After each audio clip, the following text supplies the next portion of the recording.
welcome everybody. This is my first time actually labeling the podcast by its true name. It's a magic name. If you know the name, you have power over me, and I will give that to you guys right off the bat now, just to show you as a work of good faith, you now have complete control of me. This is the new show, Tim's 2 Cents. I know it sounds douchey. Of course, Daniel loved the idea of it, so you can say whatever you want about him. I resisted, but eventually he overcame me, he dominated me, and he forced me to use this name for the podcast.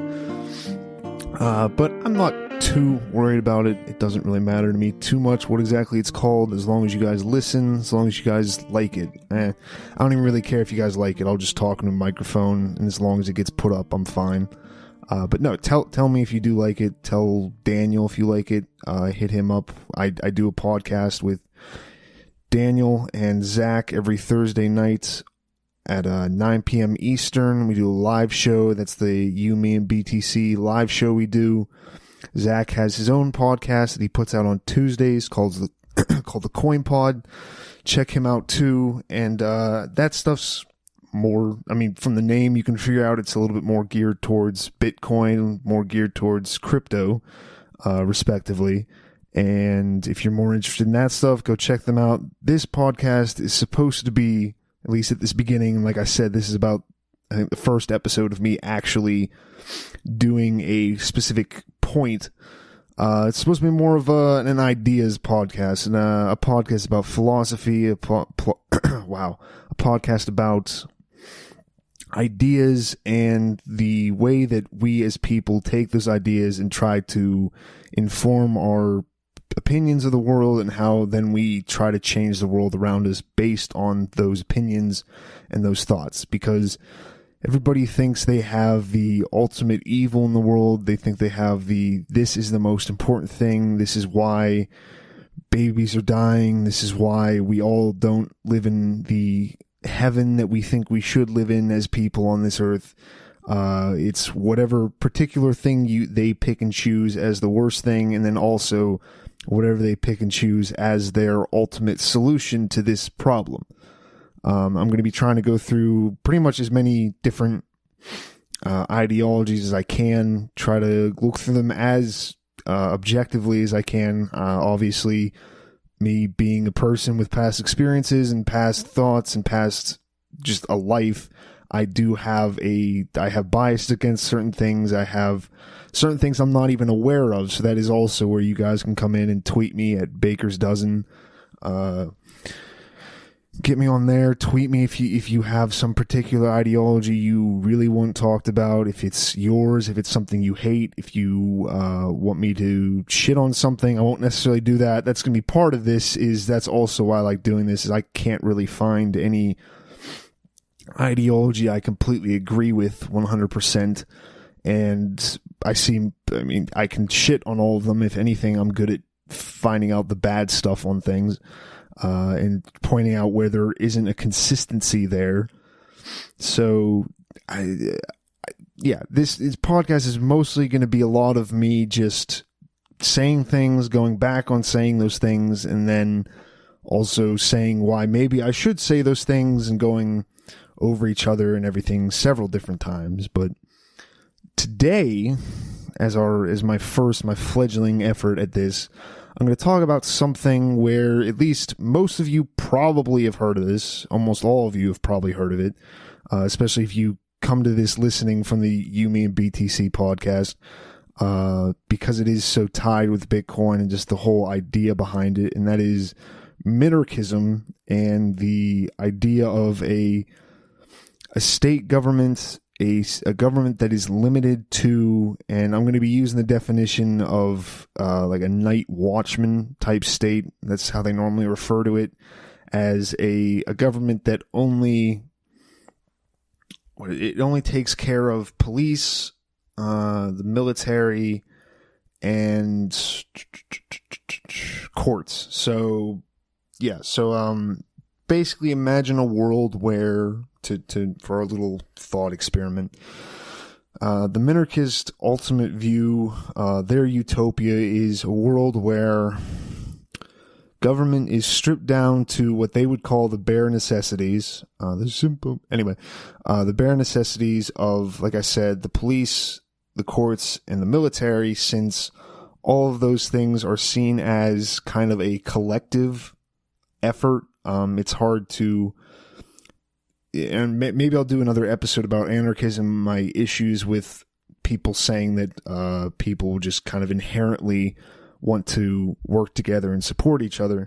But Minarchism's idea is that those kinds of things are too, it probably depends on the different person who's advocating for this rule, but most of the time it's either that these 3 points, or these 3 main tenets and purpose of the government, these are the ones that are either too important, too powerful to just leave to people to just buy and choose and to pick for themselves, because only rich people be able to do it. That's the thinking. Like, if you go as, say, we're in an anarchist society. Again, this is another thought experiment where you live in a completely stateless society, and you and I have a dispute over property, and I own double the property that you do, maybe even triple, quadruple, whatever.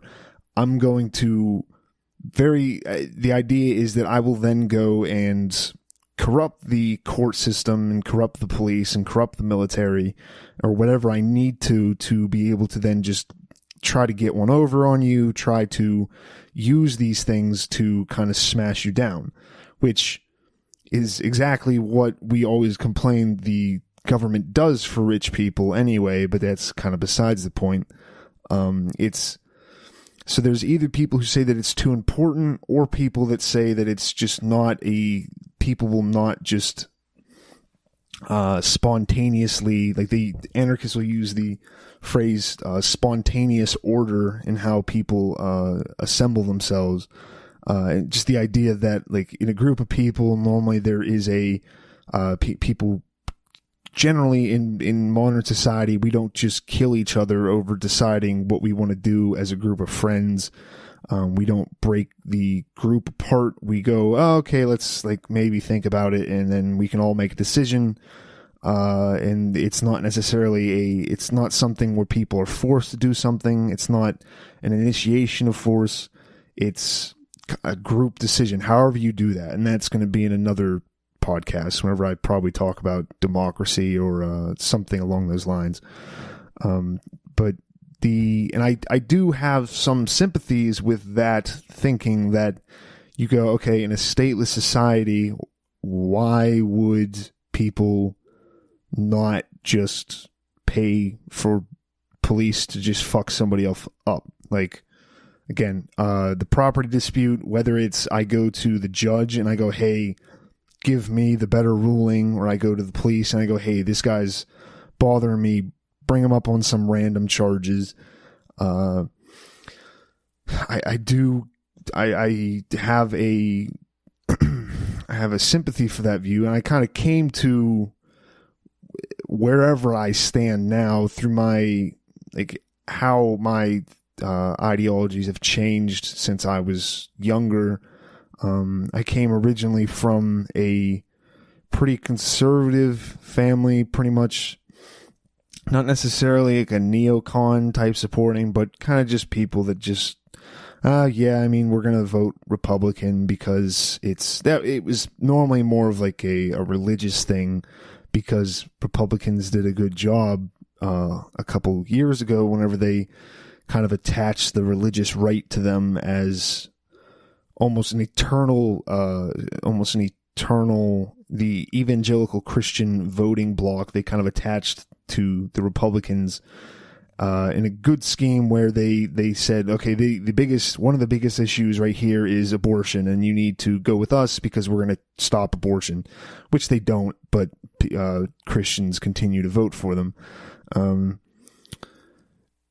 But I came to, before I went full anarchist in my, when I was 19, and not that going full anarchist really meant I did anything. I'm just talking the way I thought about things and the way I spoke my ideology to other people.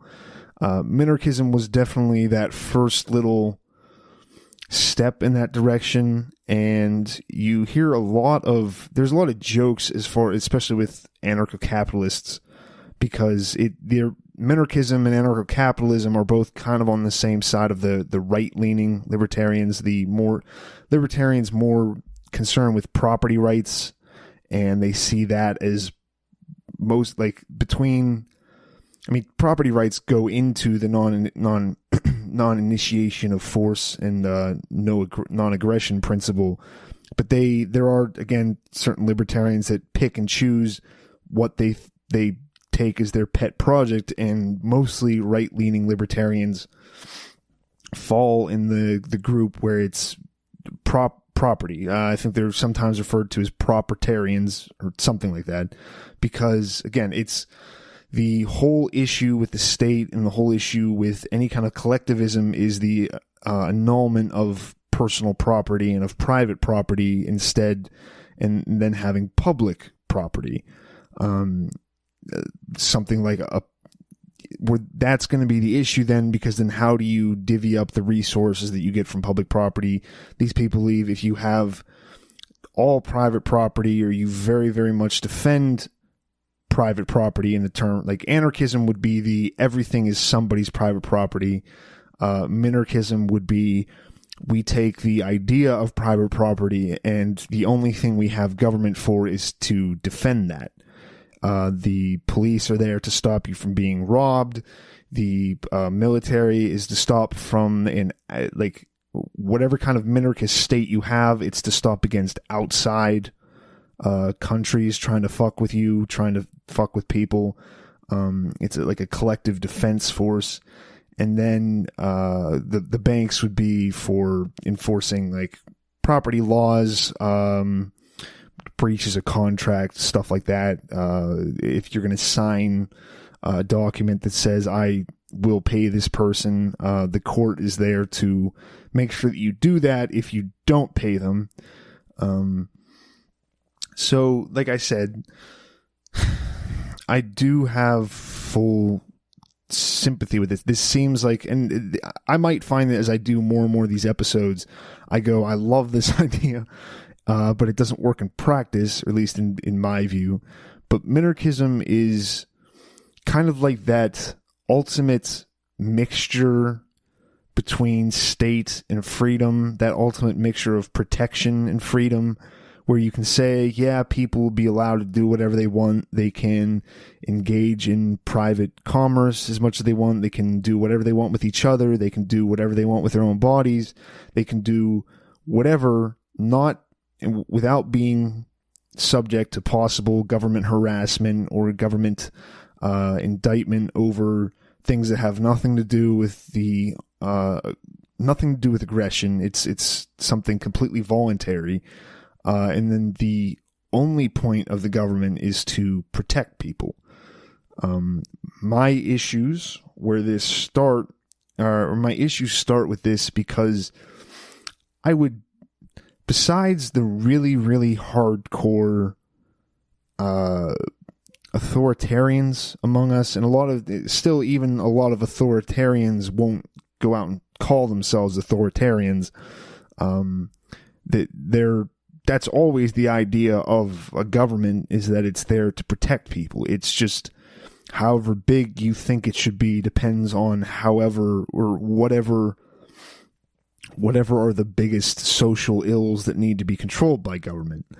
That's the whole thing with a socialist idea. Is one of the bigger issues with society is the unfair distribution of wealth. They would think that the government should have military, police, courts, and then also those maybe more, but it could just be those three.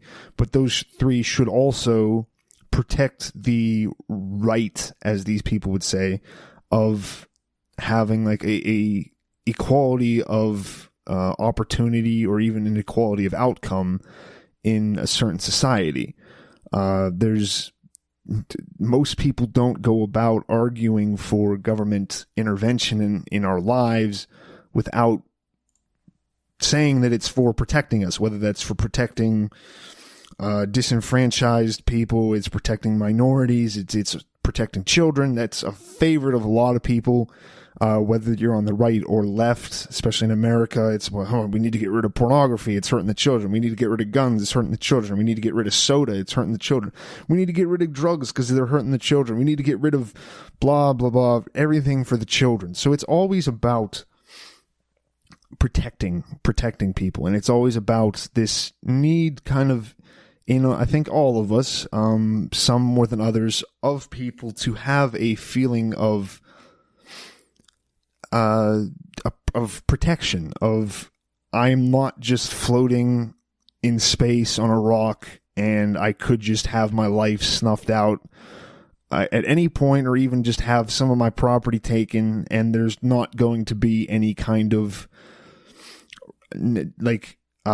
standard, pure and just way for me to go about rectifying that. There's one in all of us for a dad kind of to rule over stuff, and that's the idea with everything. And I'll talk about this more whenever I do.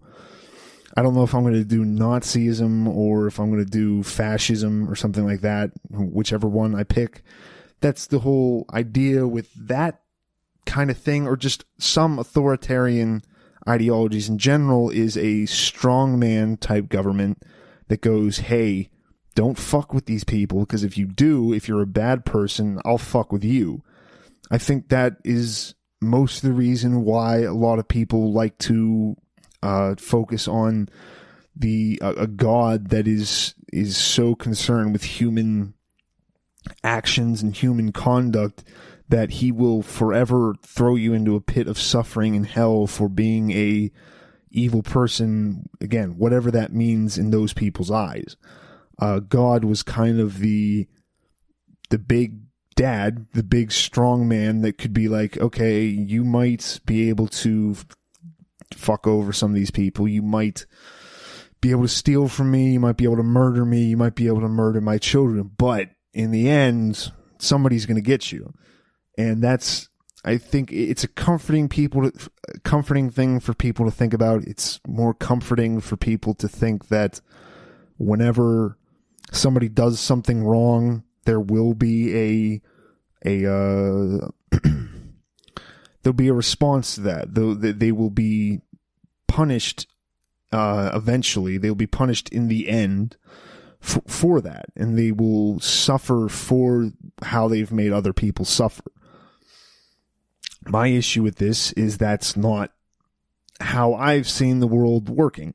Whether that's because of government, that's how anarchists, pure anarcho-capitalists and agorists, stuff like that, would make the argument that that's because the government's there, and I have a sympathy with that view. I understand, that makes sense to me, where you go, okay, well, we're going to only have the state take control of the military, the police, and the courts because this will stop people from using those things against their fellow citizens or fellow man if they have more influence or more money than them.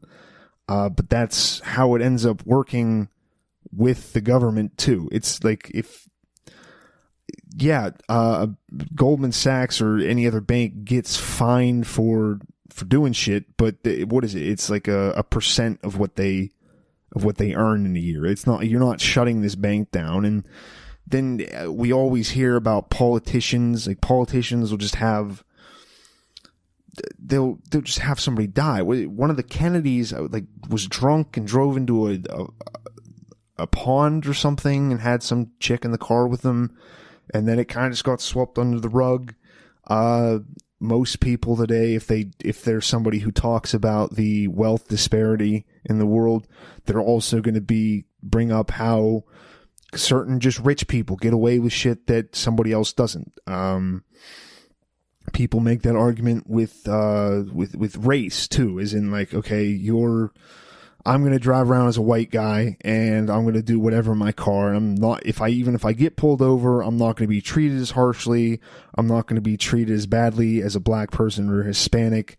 I'm not going to be thrown in jail at the same rate. I'm not going to be incarcerated at the same rate.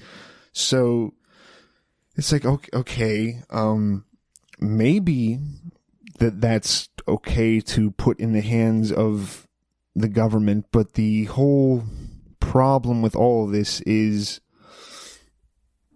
most of the time when you have a government, those people in a government, even in a minarchism, are not going to be the people who don't think that they should be running it. I've never seen, and besides this, like the dumb shit about George Washington, which I barely even believe, about how they're like, we should make you king. And he was like, no, I don't want to do that. I'm such a good and honest man that I don't want that responsibility. Maybe he did. But that is almost never the people who actually take charge of a system. At least not in a democratically elected one. I could see it maybe happening, and I'll eventually do an episode on this, but like a minarchist, or not a minarchist, I'm sorry, a monarchist, or a system of government where it gets passed down from like father to son. I could see you having somebody then be like, I don't want to do this, and then maybe you could have a king or an official who didn't try to get to that position his entire life. But the problem with anything where you're electing people to a government and they aren't just kind of put upon it is that the people who go and volunteer, the people who and try to become the head of this whatever government, are normally going to be the people who want to control things and think that they have a better idea in their head of what is important for you have a better idea in their head of what is good for you than you do. Which again, I have a lot of sympathy for. There's a lot of people that are just stupid, and I don't think that the best idea is to just, for their sake, I don't think the best idea for them is to be left alone. To me, that doesn't work as an argument for why why they should have to be, they should have to pay taxes, they should have to be subject to whatever the government puts on them. I don't think that's an argument for that. But as far as how long they would live, a lot of people, yes, do probably have an extended lifespan because the government comes and tells them, yeah, you got to fucking eat some fruit and some vegetables. I remember there was an old Onion video back when they did just YouTube videos, and it was like the head of the health whatever in the government. He's at the White House and they have this big press conference, and he's just like, fucking eat a cauliflower, you fucking idiots. So, and I like it, it's funny, but I do think there was a point there where, yeah, some people just don't have, whether it's an intelligence thing, whether it's a just plain, they think that you have the people who want to just pray their child's diseases away. Yeah, that's not going to be the most proactive thing to do. I'm sure it's good for the kid to feel like his parents love him and to have a deep connection with his whatever spiritual entity you pray to. But as far as how he's actually going to get better, most of the time that's because of advanced medicine, not praying over somebody. So I do get that whole, maybe we need to force people into doing certain things that they don't want to do for their better good. That would be where stuff like courts could also help, where they, like, the idea that someone would go back on a deal, say they agree to pay $500,000 as part of a loan over a course of 10 years. And then they go, hey, you know what? Instead of doing that, this person who's gotten the loan, instead of paying my loan back and having a good standing in my society and having a healthy amount of respect for the other people and a possibility of trading with them and engaging in commerce with them in the future, I decide to just take the money and run and figure out what I want to do after that. Which, okay, maybe if you're smart enough and you can figure out a way to just get away from everybody else sure, go ahead and do it. I'm not going to tell you if you have the ability to borrow $500,000 from someone and then somehow get away and never pay that back. I can't really argue and say that that's not a good use of your time. It's probably a better use of your time than a lot of other things you could be doing.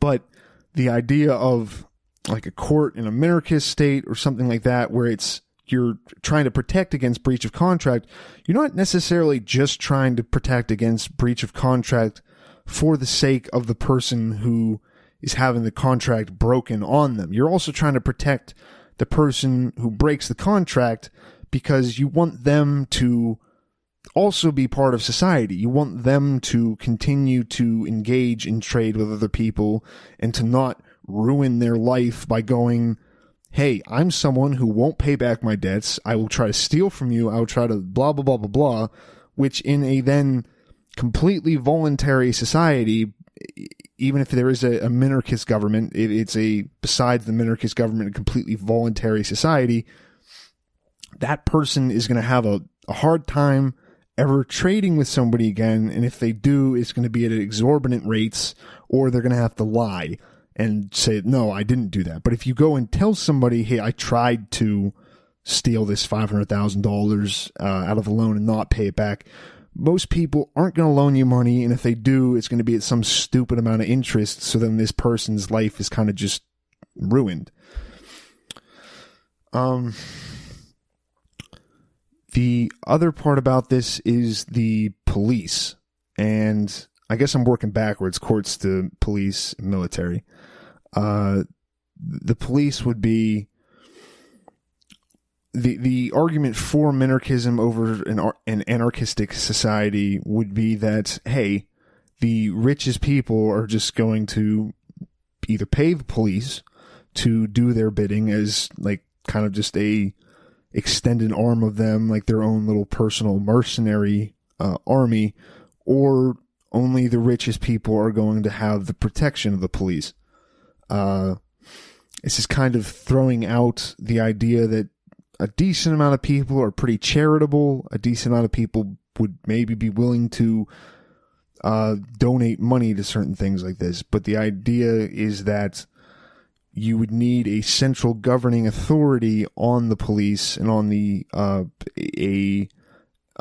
because if you're living in a minarchist society, you are very concerned with the initiation of force and aggression, and the police will have a monopoly on the initiation of force because that's kind of what the police do. The police are, if anything, only good at incarcerating people and then as a deterrent.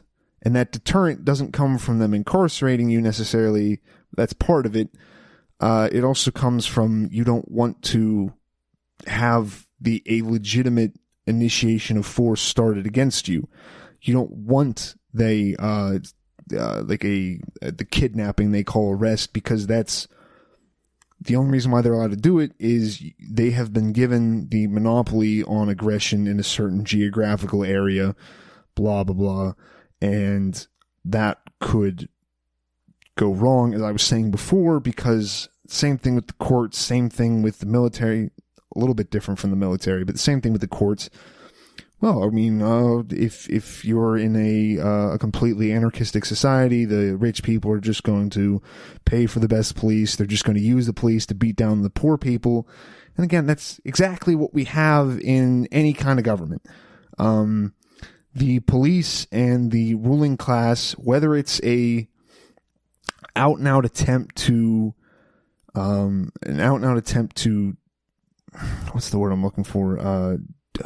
Go against poor people or disenfranchise poor people, and to protect the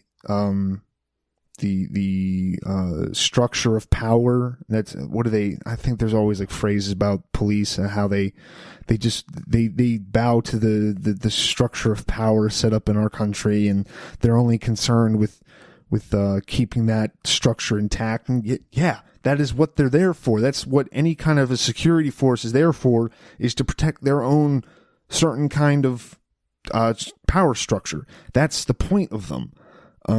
That's not necessarily a bad thing. If you like being in that structure of power, then go ahead and do that. The big issue for me and for like the people who do think about and see the non-aggression principle as a thing to try to live off of is that the people who don't benefit from that and the people who are most hurt by being kind of like almost priced out. I mean, because they're not literally paying for police, but I mean, most of the time, most people will admit that generally lower income areas, the police don't respond as quickly. Whenever they do respond, it's not necessarily in the best interest of those people in the areas. They don't do as good of work. I wouldn't even expect them to. That's just not something that a security force would be inclined to do, especially if it is a public run thing where, oh, hey, I can either go and work in this low income area where there's more violence because generally stuff like that, like a lower income area versus a higher income area, there's going to be more violence in a lower income area. There's going to be more like actual violent crime. There may be more of what they call like white collar crime in the higher area, but that it's not, no one's mugging somebody out in the street as a part of a white collar crime. That's something you kind of do behind the scenes. It's not as open.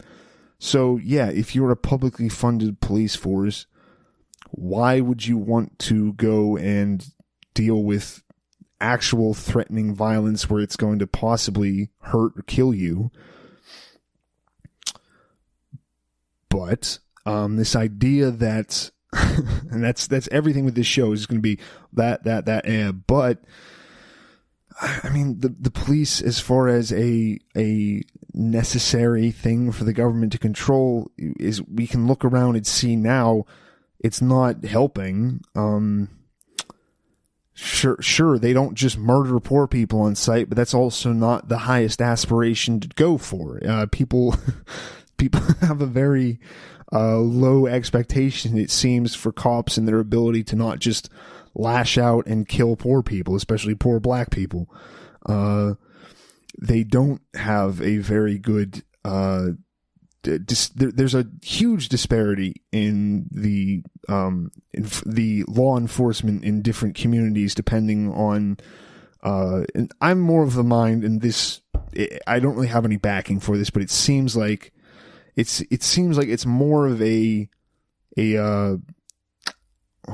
just lost. It's an economic status thing.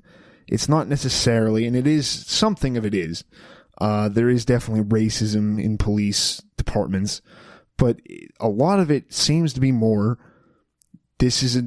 whether it's white, black, Hispanic, Asian, this is a poor area, those people are going to get treated worse. That person, homeless people get killed, beaten, tased, regardless of what color they are. Is like, if you're there, and I see it as far as like, if you're on the police's side, hey, this is a vagrant, he's not doing anything for society, blah, blah, blah, he's maybe dangerous. But you can't say that the bringing the state and not allowing people to have and pick and choose their own form of defense is necessarily helping. My argument would be that if you take away that monopoly on force that you give police, you wouldn't necessarily have the hope in the, again, like I say, our heaven version of that idea is that nobody would, the police, no company would initiate force against people because they would want to keep a clean record for future employers. Now again, that's not always how companies work. Look at Comcast or anything like this. They don't give a shit. They have enough of the people that, and it's not a straight monopoly where they've legitimately forced out competition, but they've kind of priced them out through kind of backdoor deals with how you have to set things up, and there's only like one or two options in a given area for people. So what if that happens with police? What if it's just Black Knight armor versus golden steed protection services. What if it only is those two options and they both just treat their people like shit? Neither one of them show up within 10 minutes of having a call about somebody getting hurt in the street or a drug overdose or something like that. And what the ultimate thing, what if they go to war with each other? What if different people use the police to fight against each other? And that kind of brings me to the military. So the military is an minarchist thing, like I said before, is mostly to fight off foreign invaders. The police are for intra-country disputes between citizens of the same nation. A military is mostly to fight off foreign invaders, because it was something like this. You could say that the police could take care of natural disasters. I get that the National Guard doesn't really fight off invaders. They mostly around if like a hurricane hits or whatever. They're there to help people, save people. This thought experiment where we're just taking the military as the collective defense of the nation against a foreign invader. Now, again, their idea in Minarchism is that the government would be better just focusing on this along with police and the courts, because this is a very, they would say it'd be a simple way to do. You just have tanks, you'd buy some tanks, maybe you'd buy them even from an anarchist country or whatever. You'd pay people to go fight for you at a line. Maybe you'd have a volunteer army. Maybe it would be like I don't know that a draft is necessarily against minarchist properties. If you had like just everybody pulls something out of a collective hat and just, okay, you're going to the front, you're doing this, blah, blah, blah, blah, blah. But the idea would be that the government could focus on just defending the country, defending its borders. Most minarchists will not make the argument that we need to have preemptive strikes. Most of them would not be supportive of the United States foreign policy of interventionism. You can make the argument for certain things where a preemptive strike would probably be a good idea. Say another country is constantly threatening this country, our minarchist state, and the minarchist state, the population finally agrees, hey, we need to take these guys out before they get so big that they take us out. And you could very easily just get interventionism that way. It would just have to be, instead of in the U.S. where they kind of decide to do it and then the media kind of just feeds us a bunch of bullshit about how evil the people are after the politicians have already decided to invade it. It would be kind of the opposite, where all the people go, hey, this is terrible, this is awful, these people are all going to kill us, we need to go attack them first. And the politicians, whoever's in charge of this minarchist military, would then actually pull the trigger to start the defense in a preemptive strike. The issue that minarchists would have with an anarchist thing about the military, and I've heard of anarchists replies to what a military could be and how a group of people could defend themselves against a foreign invader. But I'm not going to talk about that now. But the minarchists would mostly say that a group of people like this wouldn't be able to, a small group, because in a full stateless society, people would be completely free to only associate with those who they wish to. So most likely groups would be smaller. We wouldn't have nation states of 300 million people. We'd have maybe a couple million at most. A couple million people who agree on a general general properties, general ideas enough to say, hey, I kind of want to live with you. I can stick around you as a neighbor. I think that you'll defend my values to the best of your ability and whatever. Minarchists would say that the military wouldn't be able to be funded with just people going, like, who the average person wouldn't have a stake in defending the nation. It'd be like anybody who could would just kind of try to opt out of it. So, well, I don't believe in that. I don't. Whether it would be people doing on conscientious means or grounds, or if it would just be, I don't want to pay for this. I don't see the point of paying for this. I don't think we're going to get invaded. Whatever their thinking is for not giving to the military, if it's not a coercive tax, minarchists would argue that there would be no actual defense against an outside force. There would be no, besides kind of like some roughly thrown together militias, there wouldn't be the kind of funds to train a military, to run exercises, to buy equipment, to rebuy equipment, to rebuy equipment again, to all that stuff. There wouldn't be a strong enough collective goal towards defending the nation, at least in the eyes of minarchists. And that would also be the argument for stuff. These aren't necessarily minarchists who make this argument, but that's people's argument against anarchism with stuff like medical procedures and not euthanasia, vaccines, because it's like there's not a market incentive for having those things, because in a time of peace, who wants to spend possibly half of their paycheck or a quarter of their paycheck to keep a standing army around that kind of just bleeds you dry and that.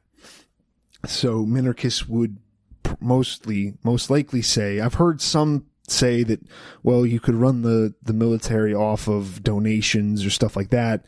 But you can kind of argue there that how do you know that the donations would continue to come in? Private donations. What if that person just decides they don't like it anymore? What if they die? What if it's just not enough? So I think most minarchists would have to at least admit to wanting a tax like that, or at least a tax for the military, the police, and the courts, and something to fund those. And as I've said with the police and the courts, the idea that the military would become disorganized or not do the will of the people, which isn't as big of a problem actually here. So it's actually different than the police and the courts, because as far as the U.S. goes, the military is about is all we. That's like the best thing we do. I think there's an not old, but George Carlin did a joke, and he's like, we can't teach our kids shit. We can't build a TV for shit, but we can bomb the shit out of people. And that's very true. We have the most powerful military the world's ever seen by several factors over the second largest military in the world. So that is the one thing that a authoritarian state can do very well, and that is mobilize and equip a military. So minarchists, I think where the issue comes with this is that minarchists would think that the idea that the military would just stay and defend its borders, because we talk about this, and I've talked to Daniel about this, and we've gone over it on the Yumi and BTC podcast plenty of times, but we can't just switch over our world to something where there's more freedom necessarily. You can't just press a button, because if people still have the same mindset, still have the same way of thinking that they do now, regardless of if you start with a minarchist state, and no matter how small the military is, and it's just like a Coast Guard or just a National Guard type thing, eventually there's a decent chance that you're going to have a situation that you think in all purposes warrants a preemptive strike.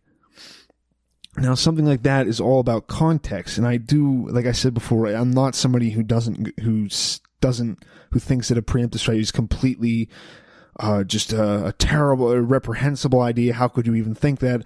I don't think it's a right thing to do, but I understand how people get there in their thinking, and there's some pretty convincing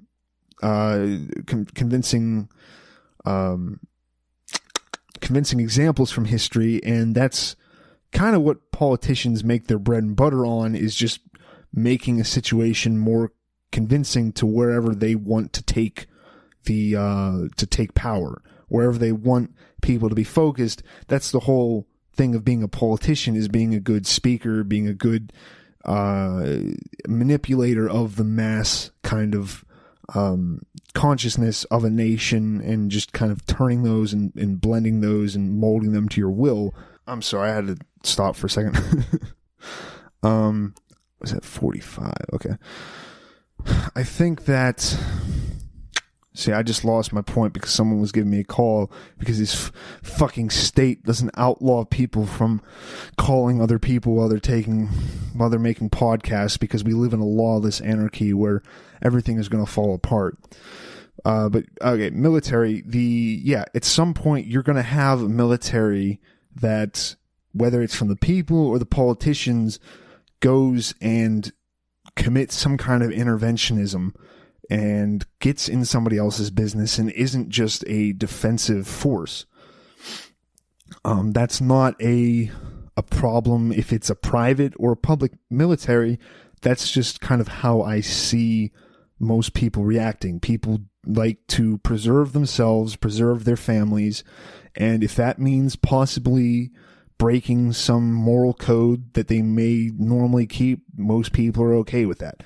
Most people are fine with initiating violence as long as they can be convinced that this other possible threat could be much more dangerous to them than they previously thought.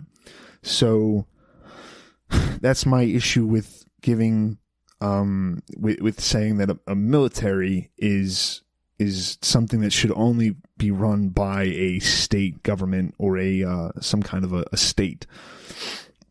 It's going to get to the point where it's not just a defense anymore, and most of the time, if you're talking to minarchists, I would even respect it a little bit more probably if minarchists would say that, yeah, sure, I'm all for having a country that just goes around and fucks up other countries. I like conquest. I like taking things over. I want to take the world back to, the 1500s, when we just went around and just destroyed other nations and no one gave a shit. I'm fine with it. Like, I can understand that reasoning. If you want to have a minarchist state where the military is a high-powered mercenary force that just goes in, like, we drop special ops soldiers behind enemy lines and they just cause havoc and just destroy the infrastructure of a country. But I don't think most minarchists are going to side with something like that. They want to make the point that no, the government should only be focused on defense and protecting people's borders and protecting their citizens' private property rights inside of their borders. Then, like I'm saying, with the military getting out of hand, that goes for the police and courts too. Anytime you put a government on something, and I'm not saying this out of, at least I don't think so, I'm most likely saying this out of the dogmatic thing in libertarianism of just government is a cancer. They have all the memes of minarchism is the idea of taking out 90% of cancer and leaving 10% in and expecting it not to just come all the way back. I think I have like actual reasoning for it, and it seems like that's what has happened in history all the time, is where you have the smallest government, like America, for example. There's one of the best examples. You have the smallest government in history, and then because that led to a prosperity and economy, then people do get kind of afraid, and they go, I want to be able to protect this. I want to be able to keep this safe from aggressors. And then also the services that rely on public things like that rely on productive people making money and then having their money taken away from them and put into these different social services, those grow because the people involved in those, whether it's them or if it's a politician or even if it's the mandate of the masses, grow as people make more money because then, I have to protect this much more and I have this much extra to give. So yeah, let's get another 50,000 tanks. Let's get a Bobcat for police. Let's do any of this stuff, because any kind of group of people and any kind of system grows. Like, that's the point of a system. Systems don't just stay stagnant. Systems don't stay the same thing they are year to year. Especially if there's people involved, they're going to want to make more money. They're going to want to bring more money in. They're going to want to make their own particular system more powerful, more influential, more popular amongst the population. Whatever that is, it's going to grow. And that's, like I'm saying, the military, the police, and the courts. But then just a state in general, if you have it in there, no matter how small it is, no matter how free it is at the beginning, there's a very definite temptation that almost no one, and I would say no one so far, is able to actually resist of, wow, they're giving us this power. Like, it's not like, I do think the government takes power, and I do think they kind of push people around, but then sometimes people do just give stuff over to them. Like back in the Roman times, there was the whole idea of, I don't remember if it was a dictator, if that was their word for it. Someone can correct me maybe. But you have that, we elect like a strong man, whenever the country is in a time of turmoil. Like if the country's about to be destroyed, let's put some dude that is going to possibly be a tyrannical dictator, but he's going to get us all mobilized in one certain area. He's going to focus the entire energy of the country and all of its economic wealth, all of its people, into this one little problem that we see as destroying our country this time.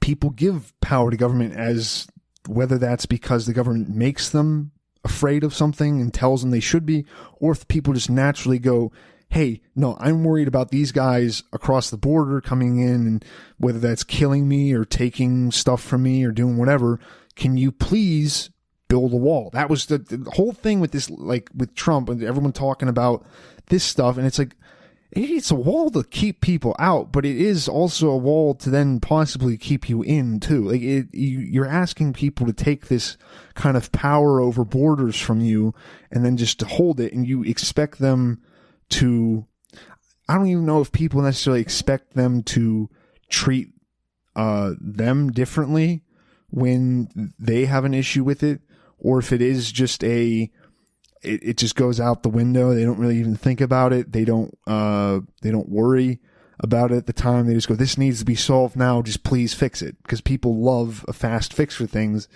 And I think that's where this whole idea of minarchism and this a small state comes in, because we love the idea of freedom. Most people do not argue against, hey, you should let people do what you want to do. People argue against what particularly you should be allowed to do and what particularly should be celebrated as a freedom worth chasing after in your life. People would argue about what should be the purpose of, and even in a minarchist state, people would argue, like I said before, what the point of the police should be. Like, what should they be going after? Should they be going after people committing statutory rape with 17-year-olds?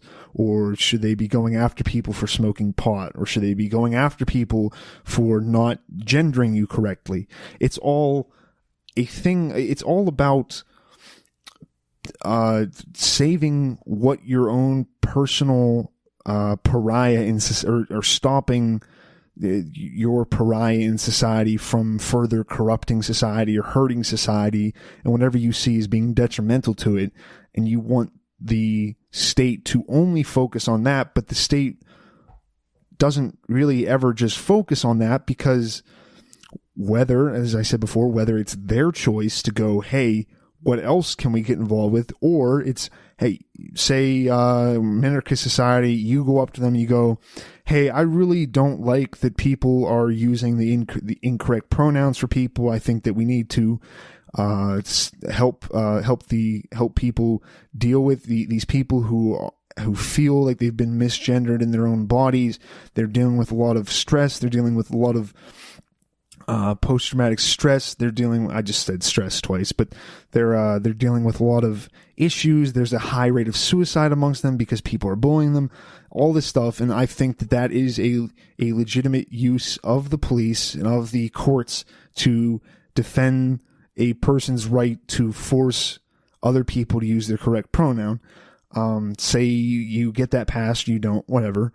And then I go to the government and say, hey, see, I'm really bothered by these people doing heroin out in the street because they keep on dying on my road. They keep on sitting around. I think it's contributing to the I'm forgetting words now. It's contributing to the downfall of society. It's contributing to the crumbling of our moral code as a nation. I really want you guys to crack down on this. And if they set a precedent of doing that and of doing things beyond just the defense of private property or whatever you pick as your starting point for your minarchist state, then that precedent is set, and it's very, very easy to extend that precedent to other matters that you think are similar or just as important. And it's a very slippery slope at that point, especially because people do tend to gravitate towards power if it's offered to them. It's very intoxicating. It's similar to like a drug high whenever you're given power over people, and you'll most likely want that again. A lot of people do drugs and then don't become addicts. A lot of people do drugs and become addicts, and then you get people who get power and then go, I want this again and again and again and again and again. And that's where you're going to run into these issues with any kind of giving power over you, giving other people power over your life and over how you can choose to live your life. So I think I've pretty much talked. I need to finish up here anyway because I am going someplace else at some point. I'm going to leave my house for once today and go try to do something productive. So I'll try to finish this up. In general, if we're talking about minarchism, the ideas that I value out of that and the ideas that I support, the ideas that I see as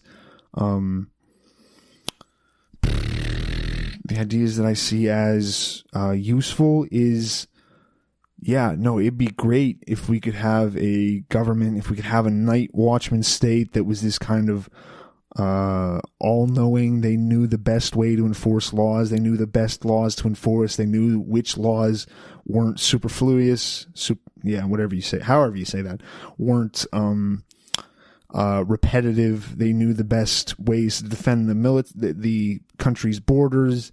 They knew when the best and most righteous time to use a preemptive strike was. They knew the best way to rule on the laws they made. They knew the best way to figure out context for different things.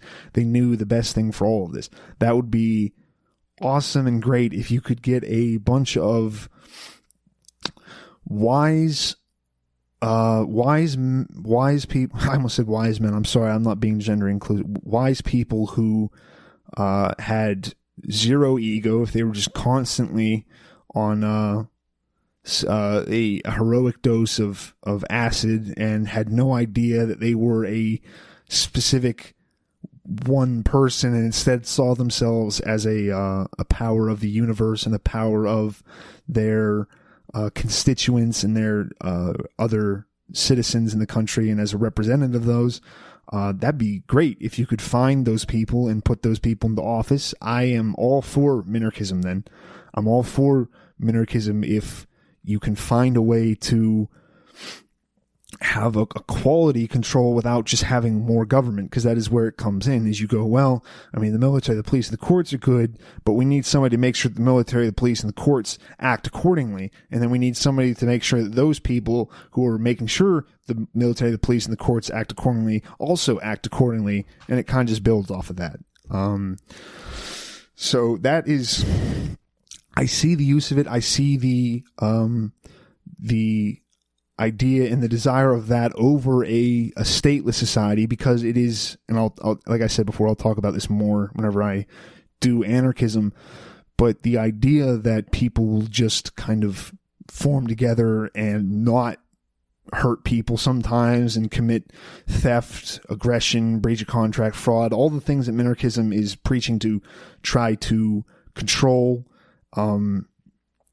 The idea that people won't do that is kind of childish. The idea that people will always just respect property laws, or respect private property, and won't ever have any disputes over that do not maybe turn bloody is kind of childish.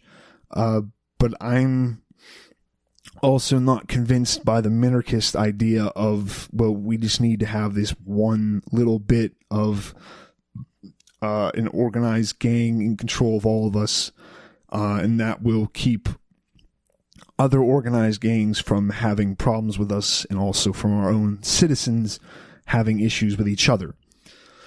So I'm going to look now. Okay, wow, I'm already at an hour, so if you listen to all of this, yeah, good for you. Again, let me know if you guys like it. Let me know if you guys enjoyed the episode. Let me know if you have something else you want me to talk about. Let me know if you think I'm wrong. Let me know if you think I'm right. Send all your praises to me at BakersDozen93 on Twitter, at BakersDozen93. Send all of your hatred and your hate mail to IDon'tGiveAfuck.com. No, just send it to the same Twitter. Tell me I did something wrong. It's the only way I can really learn. So send it there. Like I said before at the beginning of the episode, check out the podcast I do with Daniel and Zach every Thursday at 9 p.m. Eastern. You, me, and BTC. Check us out there. We'll talk about Bitcoin, liberty, all the stuff that, if you've listened to us before, you've come to expect, and if you're looking to get into something new, it's fun anyway. We don't take ourselves too seriously. We joke around a lot. We don't have any particular thing that we, at least from my point of view, I think we're pretty honest with people, pretty real, if that's even a word you can use without sounding like a complete douche. We try not to play favorites on things. We try not to just become outraged at certain ideas or certain things. We try to take everything with a grain of salt. So check us out there, and look for my episode next week on whatever I decide to complain, bitch about, and decide again. This was Tim's 2 cents. Bye.